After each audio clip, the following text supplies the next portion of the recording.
This is Zenzi.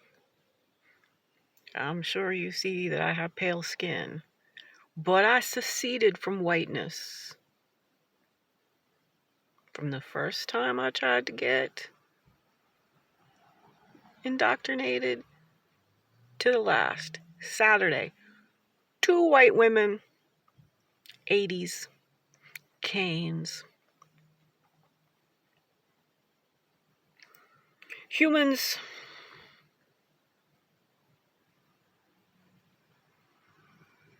that everyone but me would be like, great. And I have a lot of respect for them.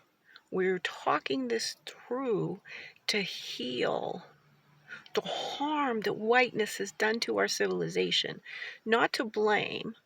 It's to stop and freeze frame this whiteness, niceness paradigm, this pure, unadulterated evil. Here's the simple one. Poetry reading, library. We'll just call them A and B. Old Lady A, I don't know particularly well, seen in the community time and time and time again. Dozens. Or 25 interactions, acquaintances. She asked how I am. I'm going to say the truth, not well. She asked if I went back to where we met. I say no.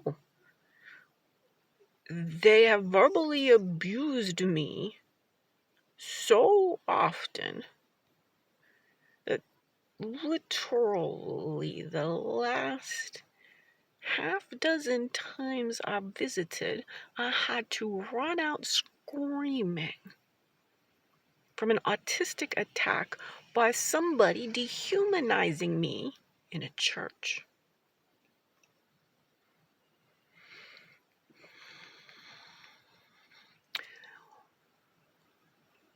So, of course, she has to say, but they didn't intend to. You're not in church. They're not intending to harm you.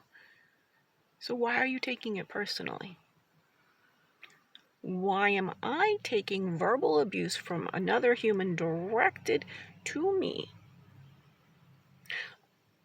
Somebody who is punishing me for being autistic, which makes me autistic.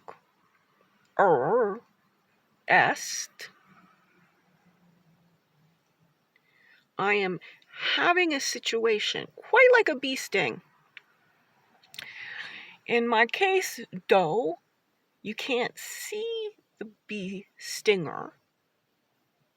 And instead of physicalizing this, what my life taught me as a child was I had to intellectualize the trauma that I'm living through, because I have to dissociate from the actual physiological, circumstantial, environmental trauma that never ends for me. I have to dissociate from that in order to have any access to humanness. I've been alive on this earth without having any idea what it feels like to be loved.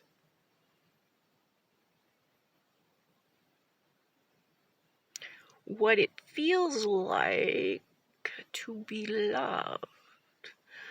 All y'all tell me, just go do these things, have at some point been hugged or kissed. You've had a parent take you by the hand and help you accomplish something. These are not life experiences that I have had. There is no wiring in my brain where I need your advice for how easy it is for you to do whatever it is you're doing when I'm having an autistic meltdown.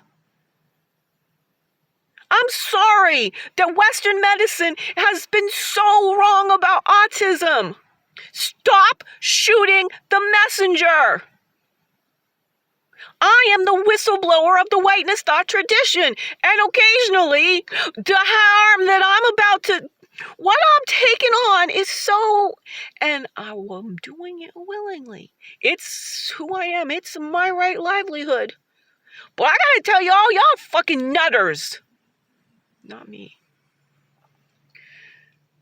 This white lady, everybody adore, love, respect, is basically the exact person who kept all those kids getting sexually abused at that church because all the people in the church don't mean no harm when they're literally harming you. I don't care what they mean. Look, they're harming me. But nobody's looking at them and say, oh, well, look at her. She's acting out. Verbally, in my case. In my case, there is nothing physically threatening to any other person. I'm saying that if you are not autistic as well,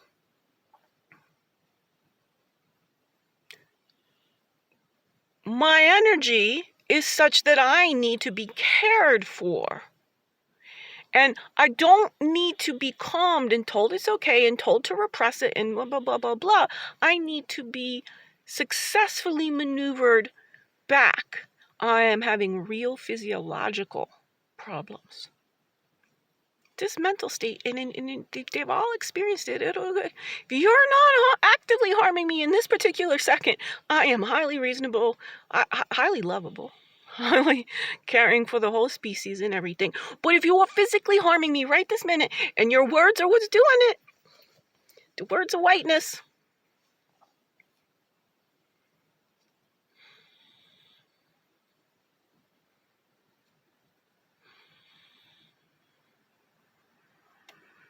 I don't know how to quickly get into White Lady B.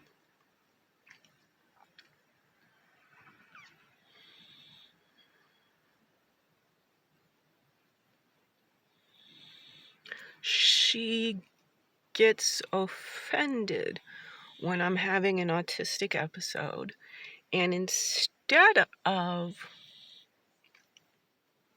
seeing it as an autistic episode, it so triggers her, and how I can't understand because I'm the one living through the construction and the mayhem, and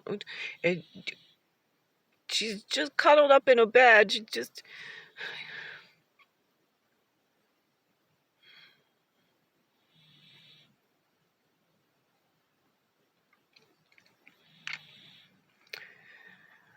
getting offended by me having an autistic meltdown. And I'm behaving in a way that's triggering you. And that this is literally, apparently, my entire life. People abandon me when I'm going through the rough stuff. And I mean, it's like, something bad occurs to me in the outside world, and people just split. It's not something that is easy for a human to live through. This total aloneness is requires me to, even in myself, not recognize the physiological trauma I'm living through. I suffer from global warming for very nearly 55 years. I'm the redhead in the coal mine. I do not have any energy to judge anyone else, and I've recorded all my stuff. I am not lashing out the way it's like this energy that I have, even though I'm deploying it as skillfully as possible for any human being who's being tortured to try to communicate the torture, because only in communicating the torture of global warming and how it's harming us all are we going to be able to fix it. We got to actually see that it's the problem.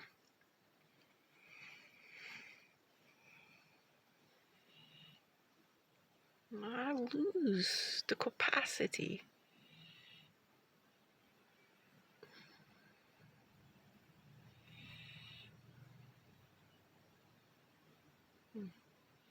and all that. I lose that capacity when the air I'm breathing is toxic. And it is something that I can eventually become conscious of, but it has happened so fast. My amygdala is just like, you are in danger. And I start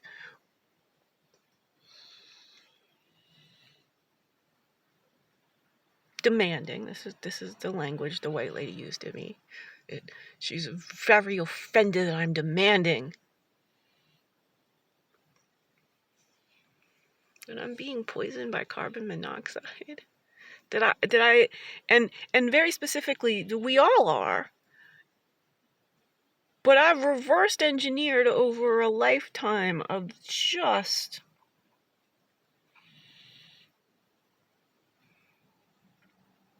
traumatic reactions to cigarette smoke, petrochemicals.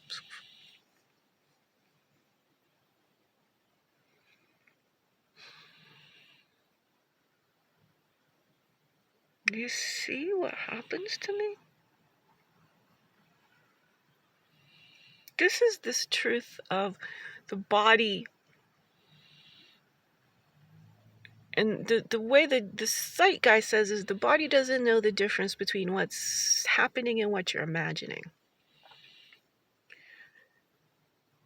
That's done right.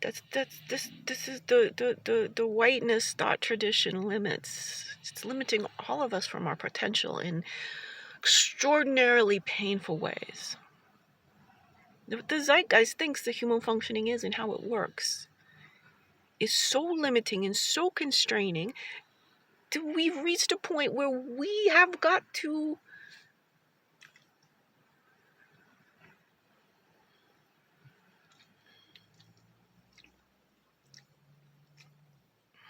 evolve our consciousness, our ability to have altered states of consciousness on a daily basis. We have erroneously self-selected, just as we're genetically engineering our, bulldogs and pugs just because you want them to look a certain way, you're changing their ability to breathe. The cubicle captivity of a civilization of skyscrapers and studio apartments and cars and mass transportation has put the human brain in so much cubicle captivity. The built environment is in the box thinking. And this is what it does. Look at it changes how I can see it. This box that it was constraining our brains. Brains are big. Brains are gorgeous. Brains aren't our mind. Where is our mind? Our mind.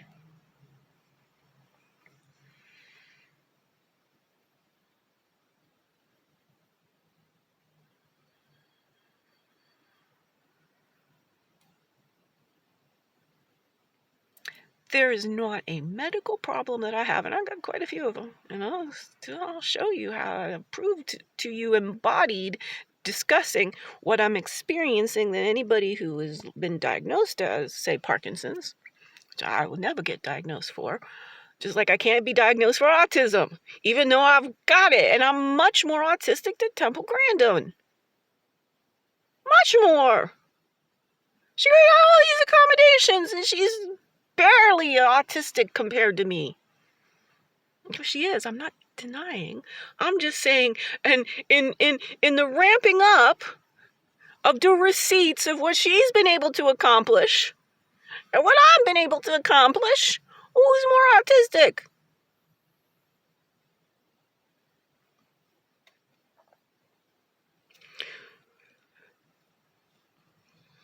She toes the party line better than I do. It's actually not an autistic trait at all.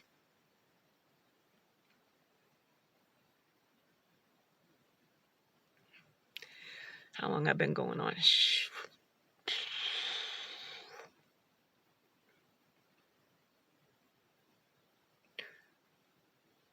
the niceness that we have now decided, all this toxic positivity, it will self-extinct us. We need real adult conversations, hard adult beverages, right? You thinking you got to be able to deal with. He's all drunk.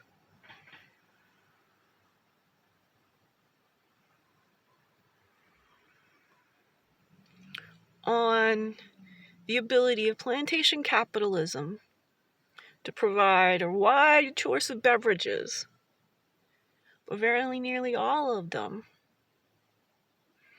are optimized for profit and hence have become poisonous. Harmony.